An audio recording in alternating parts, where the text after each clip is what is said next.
또 우리 하나님의 풍성한 은혜 가득하게 임할 줄 믿습니다. 우리 수요일 계속해서 우리 하이델베르크 요리 문답을 같이 생각해 보고 있습니다.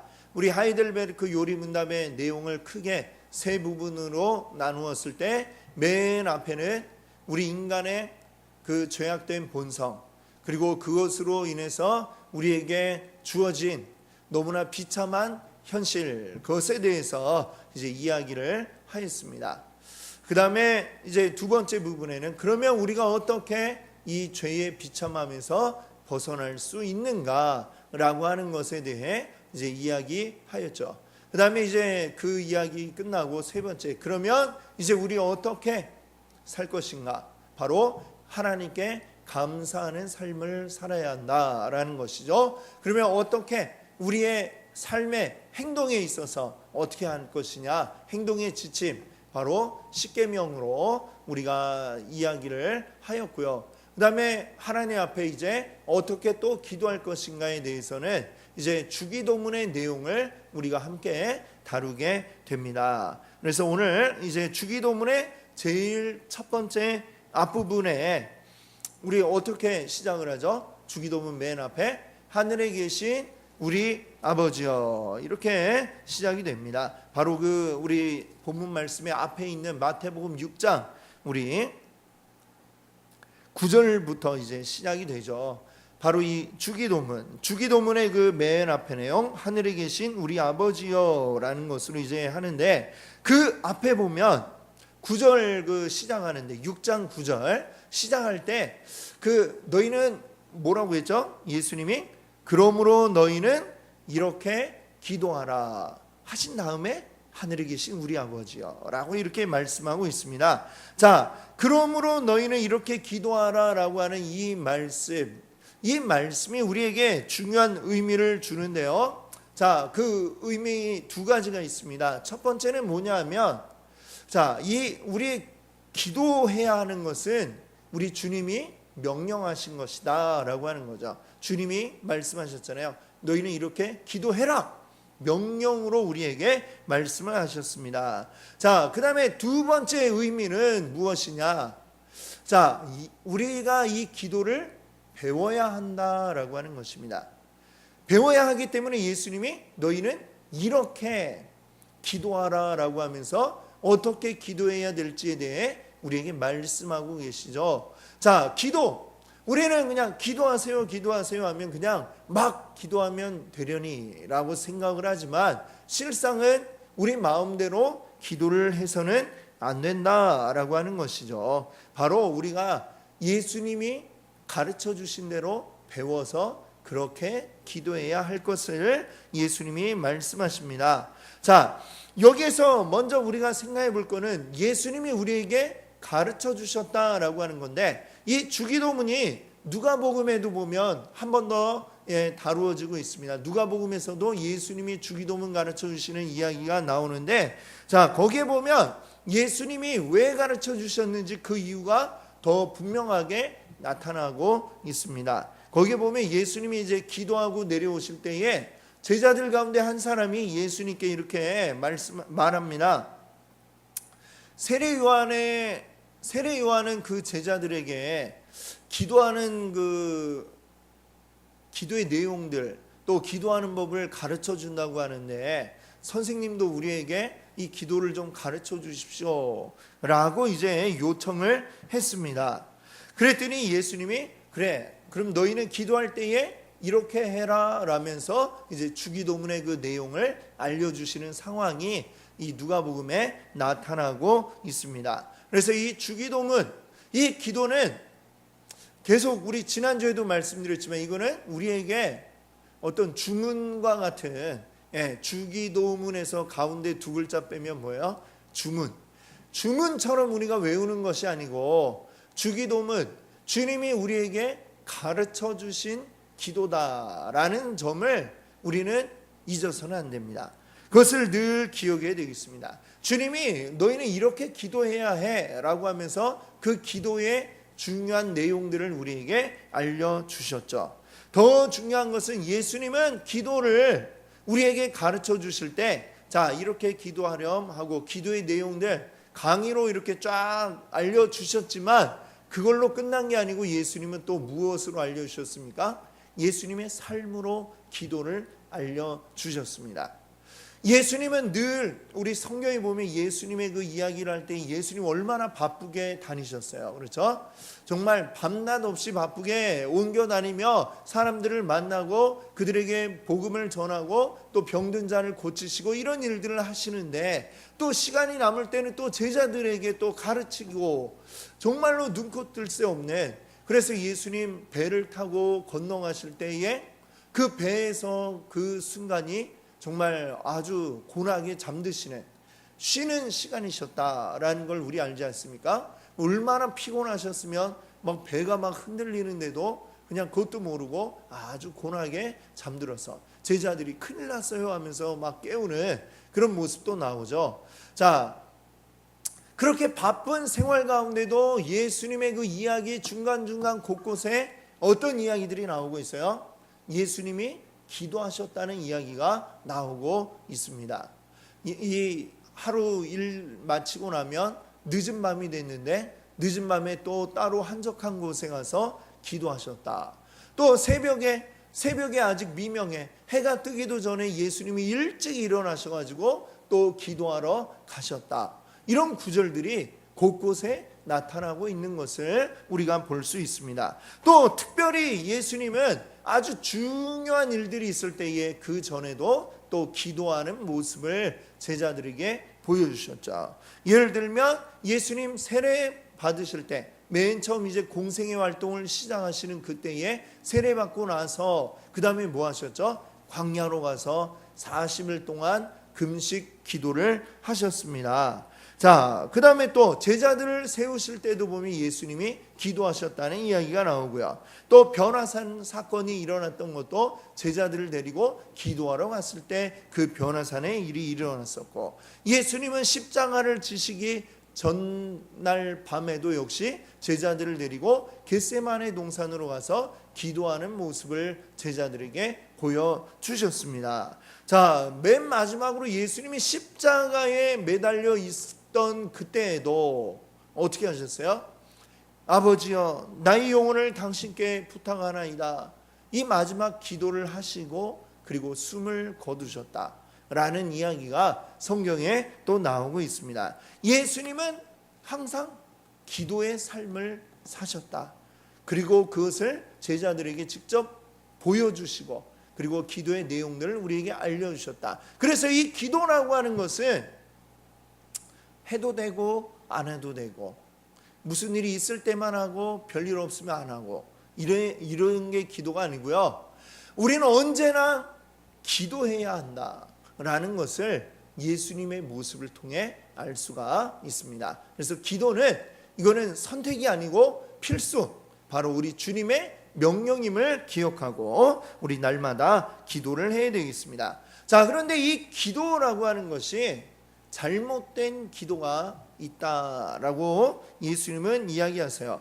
우리 주기도문에 가르쳐 주시기 직전에 마태복음 6장에 보면 어떤 이야기를 하시냐면 외식하는 자들의 기도에 대해서 이야기하고 그 다음에 이방인의 기도에 대해서 이야기하는 것을 볼 수가 있습니다. 마태복음 6장이에요. 5절에 보면 너희는 기도할 때 외식하는 자와 같이 하지 말라. 예를 들면 바리새인처럼. 자, 바리새인들의 기도가 외식인 이유는 무엇입니까? 그 기도하는 걸 통해서 하나님과의 만남을 가지는 것이 아니라 기도를 통해서 남들에게 보여주려고 하기 때문에 그들의 기도는 잘못된 기도다라고 예수님은 말씀하십니다. 그렇죠? 이 바리새인들이 어떻게 해요? 기도할 때 일부러 남들 보이는 데 가고 막 기도하고, 그리고 금식했으면 티가 팍팍 나게 금식한 것처럼 좀 꾀죄죄하게 이렇게 보이려고 일부러 막 몸에다가 재를 묻히고 검정칠을 하고 그러면서 나 금식 중이에요 이런 거를 사람들에게 보여주면서 기도를 했다라고 하는 거죠. 그리고 예수님은 뭐라고 하세요? 6절에 보니까 그렇게 하지 말고 기도할 때 골방에 들어와서 문 닫고 그 다음에 뭐라고 하세요? 6절에 보시면은 은밀한 중에 계신 너의 아버지께 기도하라 라고 했습니다. 은밀한 중에 계신 너희 아버지, 아무리 다른 사람 아무도 보지 못해도 골방에 가서 기도해도 누구는 들으세요? 우리 아버지 하나님은 들으신다라고 말씀했습니다. 자, 그리고 또 이방인들의 기도에 대해서도 이야기합니다. 7절에 보면 기도할 때 이방인과 같이 중언부언하지 마라. 이 이방인들의 기도는 뭐냐면 이제 주문 외우는 거예요. 주문 계속해서 뭐 우리 마술사들 마술할 때 뭐예요? 수리수리 마수리 뭐 하듯이 그런 어떤 정해진 기도문을 가지고 계속해서 반복하는 겁니다. 아무 의미 없이 그냥 입술만 그냥 달싹달싹 하면서 뭐라고 중얼중얼 하는데 그런 기도가 무슨 의미가 있느냐라고 묻고 계신 것이죠. 근데 우리가 주기도문을 생각할 때에도 어떤 주기도문 그냥 예배 중에 예배 마칠 때 우리가 하듯이 일상적으로 그냥 주문 외우듯이 하늘에 계신 막 이러면 자동으로 그냥 끝까지 쫙 가는 경우가 있잖아요. 우리가 그렇게 되어서는 안 된다라는 것이죠. 주기도문은 우리의 주문이 아니고 뭐예요? 주님께서 우리에게 알려주신 기도의 모범이다 라는 것입니다. 근데 이방인들은 그렇게 막 아무 의미도 없이 그냥 중얼중얼 그냥 막 시간은 막 굉장히 오래 한다 하더라도 그런 기도는 참된 기도가 아니다. 그리고 그렇게 막 오래 함으로써 내가 뭐 10시간 동안 이 주문을 외웠다. 그러면 그걸 통해 가지고 그러니까 이 불교도 그렇고 천주교도 가면 이 뭐가 있어요? 묵주 절에 가면 염주라고 그러죠. 하나씩 한 번 외울 때마다 한 번씩 돌리는 거예요. 108번 내가 다 했다. 그걸로 뭔가 내가 뭔가를 했다라고 하는 마음에는 뿌듯함이 일단 있을 거고 내가 이렇게 했는데 나의 정성을 안 보세요? 안 들어주세요? 내가 뭔가 지극정성을 들이면 하늘이 그러니까 지성이면 감천 하늘이 들어줄 거다라는 생각 내 노력으로 뭔가를 얻을 수 있다라는 이러한 생각 자체가 이것은 참된 기도와 거리가 멀다라는 점을 이야기하는 것이죠. 그래서 우리의 참된 기도는 뭐냐? 먼저 그냥 막 되는 대로 남에게 보여주기 위해 아니면 내 노력을 나타내기 위해서 하는 것이 아니라 먼저 이 기도는 누구에게 하는 것인지를 알아야 된다라고 우리에게 알려주고 있습니다. 그래서 여기 6장 6절에 보시면은 이 위선자들에게 남에게 보여주기 위해 기도하는 위선자들에게 뭐라고 말씀하셨어요? 은밀한 중에 계신 내 아버지, 네 아버지에게 기도하는 것이다. 은밀한 중에 보시는 너희 아버지에게 기도하는 것이다. 그 다음에 또 이방인처럼 중언부언 기도하는 자들에게는 6장 8절에 보시면은 뭐라고 했습니까? 구하기 전에 너희에게 있어야 할 것을 하나님 너희 아버지께서 아신다라고 했어요. 자, 앞에 위선자들에게도 너 은밀한 중에 보시는 내 아버지라고 했고요. 그 다음에 지금 이방인처럼 중언부언하는 자들에게도 너에게 있어야 할 것을 하나님 너희의 아버지께서 알고 계신다. 여기도 아버지라고 했습니다. 자, 즉 우리 하나님은 어떤 분이냐? 우리의 아버지시다라는 점을 분명히 하고 있죠. 그런데 우리가 의문이 들죠. 하나님이 다 알고 계신다고요? 다 알고 계신데 우리가 왜 기도를 해야 되나요? 라는 생각을 할 수가 있습니다. 기도 안 해도 다 아신다면서요. 알아서 해주세요 라고 할 수가 있죠. 알아서 해준다라는 게 굉장히 우리 입장에서 보면 편리한데 하나님 입장에서 생각하면 어떨까요? 내가 무슨 니들 시다발이냐 이렇게 생각하실 수 있지 않겠습니까? 자, 부모가 자녀들이 필요한 것을 알죠.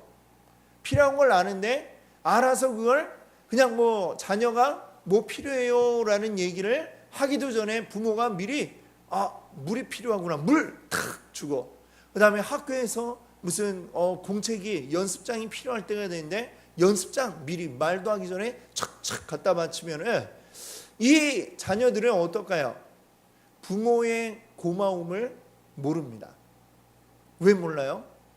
뭐 내가 필요한데 라는 생각할 것도 없이 막 전부 다 나에게 주어져 있으니까 거기에 대한 감사함, 우리 부모님이 나에게 필요한 것을 채워주시는구나, 공급해 주시는구나, 이게 아니라 그냥 늘 있는 건 줄 알죠. 마치 우리 이 대기 중에 있는 공기처럼 공기에 대한 고마움을 우리가 평소에 느낀 분이 많지 않죠. 우리 미세먼지나 그래도 막 껴있고 하면 그때서야 우리는 맑은 공기의 소중함을 비로소 느끼죠. 뭔가 우리에게 부족할 때, 그래서 그거로 인하여 하나님 앞에 간구하고 그리고 그것을 하나님이 응답해 주실 때에 우리는 더 하나님에 대한 감사함을 느낄 수 있죠. 그러지도 않는데 하나님 막 해주시면 우리는 전혀 그 감사함을 느낄 새가 없을 것입니다.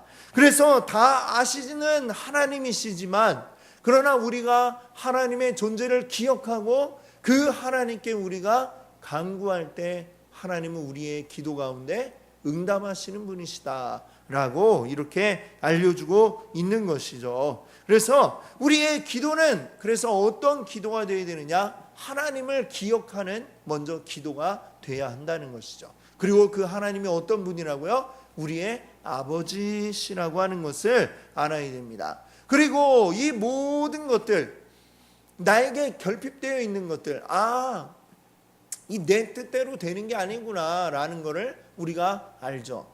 그리고 결국에는 하나님이 채워주시고 하나님이 공급해 주신다라는 것을 기억해야 합니다.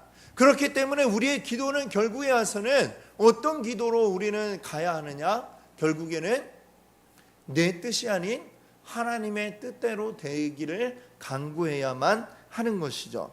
그래서 우리의 기도란 무엇이냐? 내 뜻을 관철시키는 게, 그래서 내 마음대로 되기를 원하는 게 진정한 기도가 아니고, 우리 기도는 뭐냐? 나의 뜻은 내려놓고 우리 아버지의 뜻대로 되기를 구하는, 바로 이러한 기도가 우리에게 진정한 기도가 되겠다라고 우리가 생각할 수가 있습니다. 자, 그러면 우리 한번 그 120문을 한번 우리 같이 읽어볼까요? 120문, 제가 질문을 읽을게요. 여러분 한번 답을 읽으세요. 그리스도께서는 왜 하나님을 우리 아버지로 부르라 명하셨습니까? 네, 그리스도께서는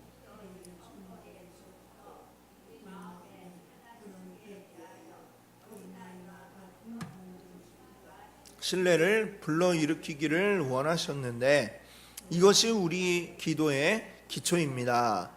하나님께서는 그리스도로 말미암아 우리 아버지가 되셨으며, 구하는 것에 대해서는 우리 부모가 땅의 좋은 것들을 거절하지 않는 것보다 훨씬 더 거절하지 않으실 것입니다. 아멘. 자, 이제 우리 주기도문의 그 첫머리에 보면 우리가 기도할 대상에 대해서 이야기하는데, 우리 주기도문 첫머리가 뭐예요? 하늘에 계신 우리 아버지라고 이렇게 부르고 있죠. 자, 근데 이것이 헬라어 원문에 이제 나와 있는 단어들의 순서를 보면 그 순서가 약간 다른데, 어떻게 되어 있냐면 아버지, 어떤 아버지? 우리, 그 다음에는 하늘에 계신, 요런 순서로 이제 그 헬라어 원문의 순서가 되어 있다고 합니다. 먼저는 아버지, 우리 아버지다. 그 다음에 우리의 아버지다. 그 다음에는 어디에 계신? 하늘에 계신. 자, 요 순서로 되어 있기 때문에 한번 그 순서대로 한번 생각을 이제 우리가 해보자면, 자, 먼저 아버지라고 하는 요 120문의 답에서는 왜 우리 아버지라고 부르라고 하셨다고 그래요?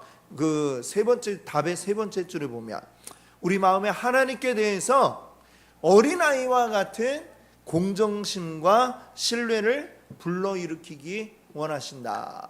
어린아이가 그 아버지에 대해서 생각하는 것과 같은, 우리 아버지는 어떤 분으로? 공정하신 분. 우리 또 아버지는 어떤 분이에요? 우리가 믿을 만한 분으로 그렇게 생각하기를 하나님은 원하신다라고 하는 거죠. 하나님과 우리의 관계는 그런 아버지와 자녀의 관계처럼 되기를 원하신다는 말씀입니다. 자, 그래서 항상 하나님은 출애굽기에 보면 이 모세를 통해 이스라엘을 부르고자 하실 때 출애굽기 4장 22절에 뭐라고 했냐면요, 이스라엘은 나의 장자다라고 이렇게 말씀하고 있습니다. 그래서 이 출애굽 그 애굽에 내렸던 10가지 재앙 가운데 마지막 재앙이 뭐예요? 장자의 죽음이죠. 하나님께서 애굽의 바로에게 나의 장자인 이스라엘을 내놓아라 했는데 내놓지 않으니까 하나님이 어떻게 하시는 거예요? 이 애굽의 장자들을 다 죽이시는 그런 사건이 나타나게 된 것입니다. 자, 하나님께서 먼저 선포하셨어요. 너희들은 나의 장자다.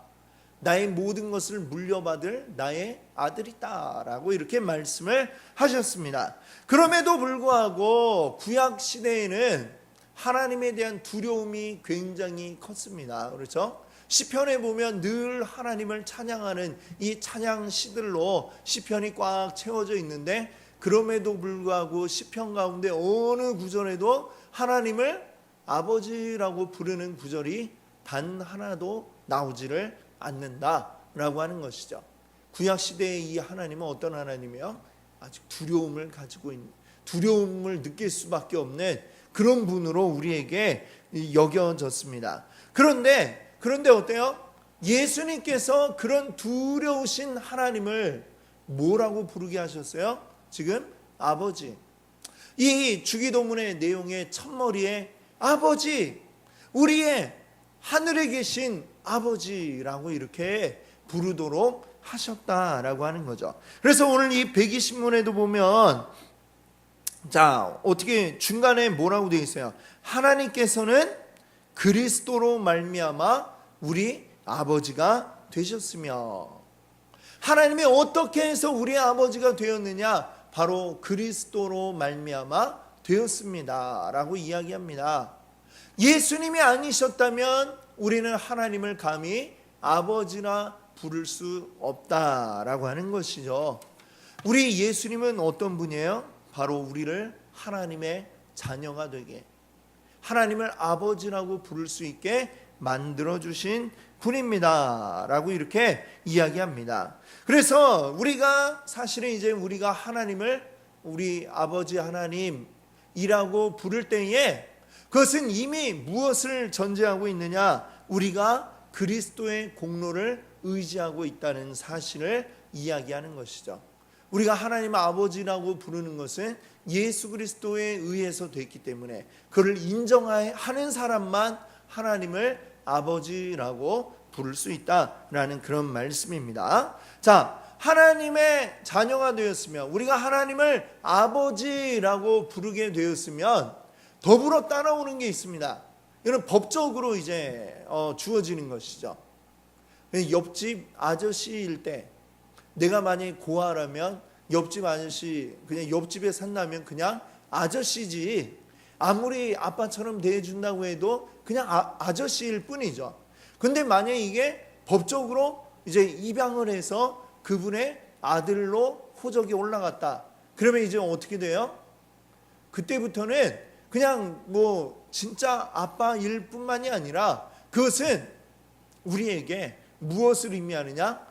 그분으로부터 상속받을 수 있다라고 하는 그런 지위를 부여받게 되는 것이죠. 그게 바로 아들이 되는 것입니다. 아들이 되는, 그래서 성경에 보면 뭐라고 그래요? 권세라고 그러잖아요. 권세. 그냥 그냥 아버지가 아니라 이 모든 이 세상 만물의 주인이신 하나님의 우리는 아들이다, 자녀다라고 이야기하는 것입니다. 그 모든 왕의 자녀가 된 것입니다. 왕의 권세를 우리도 누릴 수 있게 만들어 주셨다라고 하는 것이죠. 그래서 우리가 기도할 수 있는 이유가 뭡니까? 하나님 앞에 이거 해주세요, 이렇게 기도할 수 있는, 요구할 수 있는, 간청할 수 있는 근거가 뭡니까? 우리가 하나님의 자녀가 되었다는 겁니다. 하나님이 우리의 아버지라고 하는 것입니다. 그래서 우리는 아버지인 하나님 앞에 간구할 수 있는 특권을 얻게 되었다라는 점을 오늘 우리가 기억할 수 있기를 바랍니다. 그래서 그것이 우리에게 어떤 의미를 가지고 있느냐, 우리 120문의 마지막에 보시면은 마지막 그 네 줄입니다. 네 줄. 거기 뭐라고 되어 있느냐, 우리가 믿음으로 구하는 것에 대해서는 우리 부모가 땅의 좋은 것들을 거절하지 않는 것보다 훨씬 더 거절하지 않으실 것입니다. 이게 무슨 얘기예요? 우리가 마태복음 7장 맨 처음에 우리 본문 말씀 읽었던 말씀에, 이 세상에 어떤 아버지가 아들이 떡을 달라고 하는데 돌을 주고 생선을 달라고 하는데 뱀을 줄 사람이 누가 있겠냐? 달라고 하는 것보다 더 좋은 걸 주고 싶은 게 아버지의 마음이죠. 그러니 11절에 그 7장 11절이 뭐라고 했어요? 너희가 악할지라도 좋은 것으로 자식에게 줄 줄 알거든 하물며 하늘에 계신 너희 아버지께서 구하는 자에게 좋은 것으로 주시지 않겠느냐. 하나님은 이 땅의 아버지들보다 훨씬 더 우리에게 더 좋은 것을 주고 싶어하는 분이시다 라는 점을 말씀하고 있는 것이죠. 그래서 우리는 하나님께 아버지라고 부르며 기도할 수 있는 것입니다. 그리고 이것을 예수 그리스도에게 의해서 우리에게 주어졌음을 늘 기억할 수 있기를 바랍니다. 자, 그 다음에는 이제 아버지, 그 다음에 어떤 단어가 나온다고 그랬죠? 헬라어에서 우리의 아버지라고 하는 점이 중요합니다. 하나님은 우리를 믿게 하시는데 우리 성도들 개개인이 그냥 각자 알아서 믿게 만들지 않으시고 믿음의 공동체를 이루도록 하셨다라고 하는 점을 우리는 기억해야 됩니다. 그렇죠? 하나님은 그냥 너희들 스스로 개인이 알아서 믿게 하지 않으셨어요. 그럼 우리에게 어떤 믿음의 공동체를 주셨나요? 바로 우리로 하여금 교회를 이루도록. 그래서 바울은 이야기하지 않습니까? 우리가 한 몸을 이루어 교회가 되었다라고 하고, 그 몸의 머리는 무엇이냐? 예수 그리스도라고 말씀하고 있습니다. 우리는 그 몸을 이루고 있는 지체들이다. 지체들. 우리는 각자 다른 모양이고 다른 기능을 하고 있지만 하나로 모였을 때에 하나의 몸을 이루고 있고, 이 몸을 움직이는 게 바로 머리인 예수 그리스도라고 말씀하고 있죠. 그렇다면 우리는 기도할 때에 무엇을 놓고 우리는 기도해야 하느냐? 결국 나에게만 집중해서는 안 되고 우리에 대한 기도를 우리가 하지 않으면 안 된다는 것이죠. 그래서 이 주기도문의 맨 앞 구절에 뭐라고 그랬어요? 우리 아버지라는 점을 그래서 말씀하고 있는 겁니다. 그렇다면 우리 기도 가운데 빠져서는 안 될 기도가 바로 우리 이 교회를 위한 기도가 꼭 포함이 돼 있어야 한다는 것이죠. 이 교회를 위한 기도가 빠져버리면 이것은 세상의 다른 종교의 기도들과 다를 게 없죠. 세상의 다른 종교들은 다 뭐예요? 나 잘 되고 나 출세하고 그래서 잘 먹고 잘 사는 거기에 초점이 맞추어져 있습니다. 자, 그러나 우리 아버지를 부르며 기도하는 우리의 기도는 거기에는 반드시 우리가 주님께서 우리를 부르셔서 하나 되게 하신 바로 이 교회를 위한 기도가 빠질 수가 없는 거죠. 왜냐하면 하나님은 어떤 하나님이에요? 우리의 아버지 하나님이시기 때문에 바로 우리들, 주님 안에서 하나 된 우리들, 이 교회를 위하여 우리는 꼭 기도해야 한다라는 점, 그것이 우리의 진정한 기도가 된다라는 점을 여러분들 또 기억하시기 바랍니다. 자, 그 다음에 이제 아버지, 그 다음에 우리, 그 다음에 남은 게 뭐예요? 하늘에 계신. 자, 이 하늘에 계신이라는 말을 우리가 잘못 생각하면 그 러시아에서 가장 먼저, 러시아뿐만 아니라 사실은 전 세계에서 가장 먼저 저 우주로 나간 우주인이 있지 않습니까? 그 이름이 뭐예요? 유리 가가린이라고 하죠. 예. 그 러시아의 우주인이 우주로 이제 갔다가 돌아왔어요. 무사히 살아서 돌아왔는데 그가 했던 첫 마디가 뭐냐? 저 하늘 위에 올라가 봤지만 하나님 안 보이더라. 뭐 이런 얘기를 했어요. 그는 성경에 대해서 몰라도 하나님에 대해서 몰라도 완전히 모르는 거죠. 하늘에 계시니까 하늘에 계신 우리 아버지라고 부르는, 이거는 위치를 이야기하는 게 아니고 위치에 대한 이야기가 아니라 여기서 하늘이라고 하는 건 무엇을 의미하는 거냐면 하나님의 위엄을 표현하는 말입니다. 즉 옛날에 사람들이 그 높은 데 있을수록 가장, 그리고 왕의 자리가 어때요? 그러니까 가장 높은 데 있잖아요. 우리 뭐 그 사극이나 이런 데 보시면 조선의 왕들이 앉는 자리 어때요? 계단을 올라가서 저 높은 데에 딱 의자가 있고, 신하들은 어떻게 합니까? 그 밑에 그냥 바닥에 바짝 이렇게 고개 숙이고 그러고 왕을 쳐다봅니다. 항상 왕을 우러러보잖아요. 이 높이에 따라 그 위엄이 있는 자들은 더 높은 곳으로 높은 곳에 있게 되어 있는 것입니다. 우리 사람의 생각에. 그럼 하늘에 계신이라고 하는 것은 바로 그러한 우리 사람의 이제 상식적인 생각에 입각해서 하나님을 표현한 것이죠. 그래서 그건 뭐냐? 하나님은 지극히 높은 분이시다. 높고 높은데 얼마나 높아요? 제일 높은 저 하늘에 계신 분 우리 하나님이시다라는 표현은 모든 자들 중에 가장 높으신 분이 바로 우리 하나님이시라고 그렇게 이야기하고 있는 것입니다. 그래서 우리 121문에 보세요. 하늘에 계신이란 말이 왜 덧붙여졌습니까? 자, 답을 한번 같이 읽어보겠습니다. 하나님의 천상의 위엄을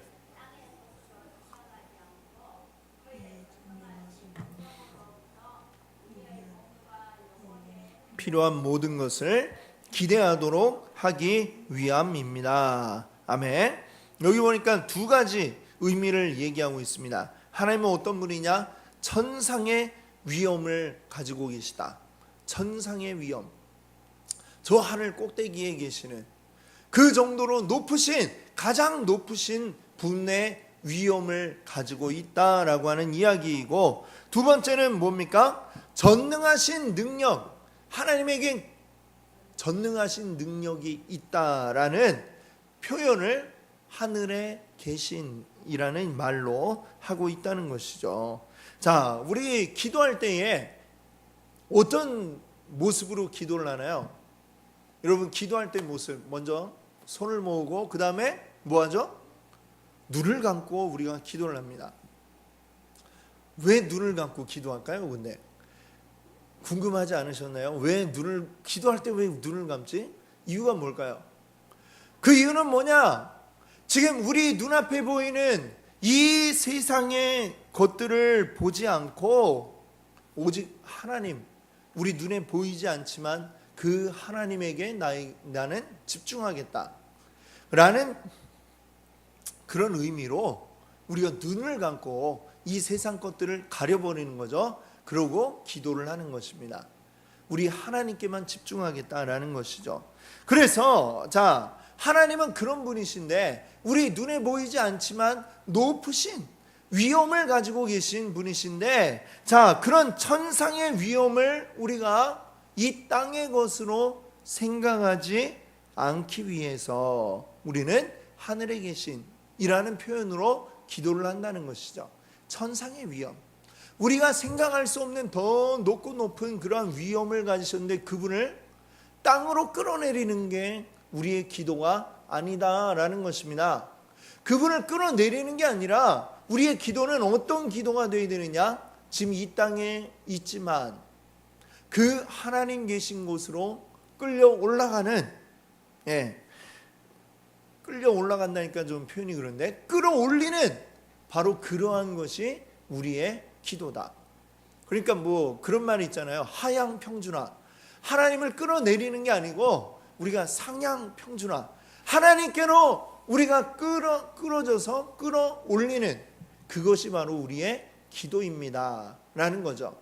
그래서 우리는 하늘에 계신 우리 아버지여, 라고 기도를 하는 것입니다. 그래서 우리가 기도할 때 우리가 늘 얘기하는 게 뭐예요? 내 필요한 것, 내 쓸 것, 이것만 가지고 기도하지는 않습니다. 않아야 됩니다 라는 얘기를 하잖아요. 그거는 뭐예요? 물론 그것에 대해서도 우리가 기도를 해야 됩니다. 그렇죠? 일용할 양식에 대해서 이 말씀을 하시잖아요. 그렇지만 그럼에도 불구하고 우리가 기도할 때에 더 힘써야 할 것은 뭐냐? 하늘에 계신 우리 아버지, 그 아버지의 뜻대로 되기를 원합니다. 이렇게 우리가 기도해야 되는 것이죠. 우리가 그냥 먹고 사는 여기에 푹 빠져 있을 때는 우리가 높으신 하나님을 바라보기가 어려운 것입니다. 그렇죠? 나의 시선을 어떻게 해야 돼요?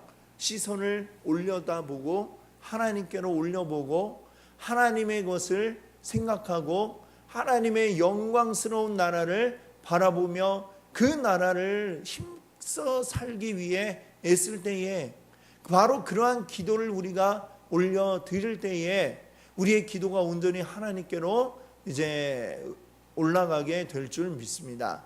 우리의 기도는 그런 기도라야 한다는 것이죠. 우리는 이 땅 가운데 살아가지만 어느 시민권을 가지고 있어요? 우리의 시민권은 이 땅의 시민권이 아니고 하나님 나라의 시민권을 가진 자들입니다. 하나님 나라의 시민권을 가지고 하나님 나라 백성으로 살아가야 하는 것입니다. 그래서 우리는 그 하나님 나라 백성에 걸맞는 그러한 기도를 드려야 되겠다라고 하는 거죠. 우리가 구하는 것도 수준이 있게 하나님 나라 백성의 수준답게 우리는 구하는 이런 기도를 해야 되겠다라고 말씀을 드리고 싶습니다. 그래서 우리 그의 여기 121문에 그 중간에 보시면 그의 전능하신 능력으로부터 우리가 뭘 기대해야 된다고 그래요? 우리의 몸과 영혼에 필요한 모든 것을 기대하도록 하기 위함이다 라고 했습니다. 하나님의 전능한 능력, 이것을 우리는 근데 육적인 것으로만 해결하려고 하는 그런 마음을 가지지 말고 우리 몸뿐만 아니라 우리의 영혼까지도 책임지시는 하나님, 그 영적인 것에 대한 관심을 우리가 가져야 하겠다라는 것입니다. 그것을 위하여 우리는 하늘에 계신 우리 아버지 하나님께 기도하는 줄 믿습니다. 오늘 이 의미들을 우리 생각하시면서 우리 여러분들도 기도하실 때에 우리 아버지, 하늘에 계신 우리 아버지를 우리 힘껏 부르며 기도하시는 여러분 되시기 바랍니다. 함께 같이 기도하겠습니다. 하늘에 계신 그